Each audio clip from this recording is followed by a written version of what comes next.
Sinister stories. The wind whispered through the trees as darkness fell upon the small town. It was the perfect setting for a night of thrills and chills, and 3 teenagers had decided to test their bravery.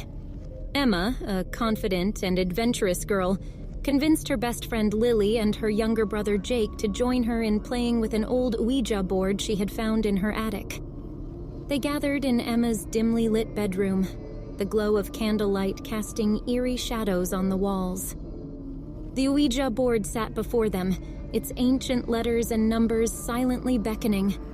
Excitement mingled with apprehension as they placed their fingertips on the planchette, ready to communicate with the spirits beyond. "Is anyone there?" Emma asked, her voice barely above a whisper. At first, there was silence. The room felt heavy with anticipation, and then, as if by some unseen force, the planchette began to move.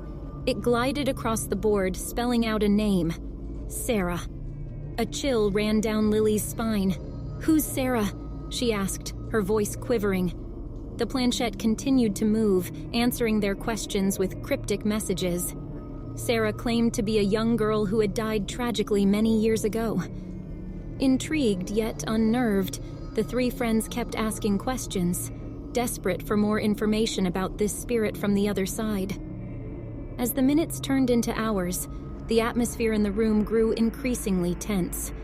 The flickering candlelight cast sinister shadows on their faces, and a growing unease settled in their hearts. It was Jake, the youngest of the group, who first noticed the change.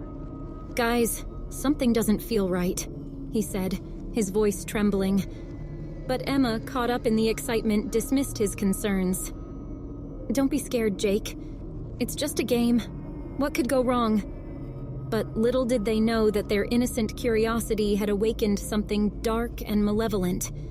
As they continued their session, the messages from Sarah turned sinister, filled with warnings and threats. The planchette moved with an otherworldly force, darting across the board, spelling out words that sent shivers down their spines. Fear gripped their hearts, and they desperately tried to end the session, their fingers trembling as they tried to lift the planchette away from the board.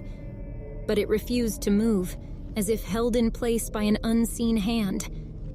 Panic welled up inside them as they realized they had unwittingly opened a doorway to something beyond their control. The room grew colder, the air thick with an unnatural presence. Shadows danced along the walls, morphing into grotesque shapes. A deep, guttural laughter echoed through the room, chilling them to the bone. Their hearts pounded in their chests as they realized they were no longer alone. The door to Emma's room slammed shut with a resounding bang, trapping them inside. Their screams went unanswered as the room plunged into darkness. They fumbled for their phones, their feeble attempts to illuminate the room revealing only fleeting glimpses of the horror that surrounded them. Whispers filled the air, disembodied voices that seemed to come from all directions. The spirits they had summoned were no longer friendly, no longer willing to play by the rules. Panic consumed them as they became trapped in a macabre game of survival. In a desperate bid to escape, they huddled together, their trembling bodies pressed against the wall. They pleaded with Sarah to release them, to undo what they had unknowingly set in motion. But the spirits remained relentless, their presence growing stronger with each passing moment. Suddenly, the room fell silent. A cold gust of wind blew through, extinguishing the candles and plunging the room into absolute darkness. And then a voice, a haunting, ethereal voice, whispered in their ears. "This is only the beginning," it hissed. With a blinding flash of light, the room was once again illuminated. The door swung open, revealing the empty hallway beyond. Trembling and shaken, the 3 friends stumbled out, vowing never to meddle with the occult again. But the horrors they had witnessed that night would forever haunt their dreams, a chilling reminder of the dangers that lurk beyond our world. They had played with forces they could never truly comprehend, and now they would forever bear the scars of their ill-fated encounter. From that day forward, The Ouija board was locked away, a solemn reminder of the night they dared to peer into the realm of the supernatural. And as the years passed, the memory of that terrifying night faded, but the ghostly presence of Sarah lingered, an ever-present specter in their lives, a constant reminder that some doors should never be opened.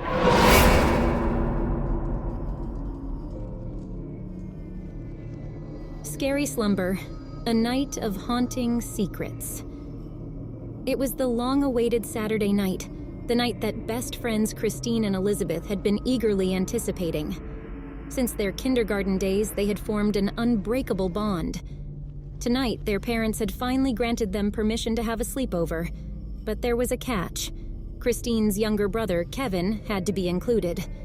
Naturally, the girls were less than thrilled about this condition, but Christine's desire for her best friend's company prevailed. The evening began innocently enough. They had planned to watch a movie, but due to Kevin's presence, they assured their parents they would opt for something more age-appropriate. However, once the house fell silent and their parents were fast asleep, mischievous thoughts began to form in their minds. The girls decided to indulge in their secret desire and scare Kevin by watching a horror movie. Kevin, determined to prove that he was no longer a child, watched the terrifying film with wide eyes, refusing to succumb to fear by closing his eyes even for a second. As the credits rolled and the room plunged into darkness, a lingering sense of unease settled within him. A gulp of anxiety escaped his throat, and he glanced around nervously, aware of the haunting atmosphere that seemed to permeate the air. Meanwhile, Christine and Elizabeth observed Kevin's fear-ridden expression, a mischievous glimmer in their eyes. In an attempt to push him further, they devised a plan to intensify his fright. They retrieved a Ouija board, intending to create an atmosphere of supernatural terror. They extinguished the lights, leaving only the flickering glow of candle flames to illuminate their mischievous intentions. The girls were determined to teach Kevin a lesson, ensuring he would think twice about attending their future slumber parties. As they began to play the game, an eerie shift in the atmosphere engulfed the room. The air grew heavy with an unexplainable darkness, even more pronounced than before. The girls exchanged uneasy glances, their initial mischief now tainted with apprehension. They had not anticipated such a chilling transformation. Unbeknownst to Christine, Elizabeth, and Kevin, an entity had already been lurking within the walls of the house, waiting for the perfect moment to reveal its presence. It had sensed the girls' invitation to the supernatural, drawn to their playful act as a catalyst for its awakening. As the planchette glided across the board, spelling out cryptic messages, an unnatural chill descended upon the room. The candle flames flickered erratically, casting elongated shadows that danced ominously on the walls. Whispers, barely audible yet undeniably present, whispered secrets from the beyond. The girls' initial confidence began to wane, replaced by growing uncertainty. They exchanged fearful glances, realizing that something was amiss. The game had taken an unexpected turn, plunging them into a sinister realm they had never intended to explore. In the shadows, the entity reveled in its newfound attention. It relished the fear it had awakened, feeding on the girls' trepidation and uncertainty. It grew stronger with each passing moment, exerting its influence over the unsuspecting trio. As fear settled deep within their hearts, the girls made a desperate attempt to end the game and banish the foreboding presence. But their attempts were in vain. The entity had already established its grip on their surroundings, its malevolence seeping into every nook and cranny of the house. Panic took hold as the walls seemed to close in, suffocating them with an indescribable dread. Christine, Elizabeth, and Kevin realized they were no longer in control of the situation. They were but pawns in a game played by forces far beyond their comprehension. The entity reveled in their vulnerability, relishing their fear as it manifested itself through unnerving phenomena.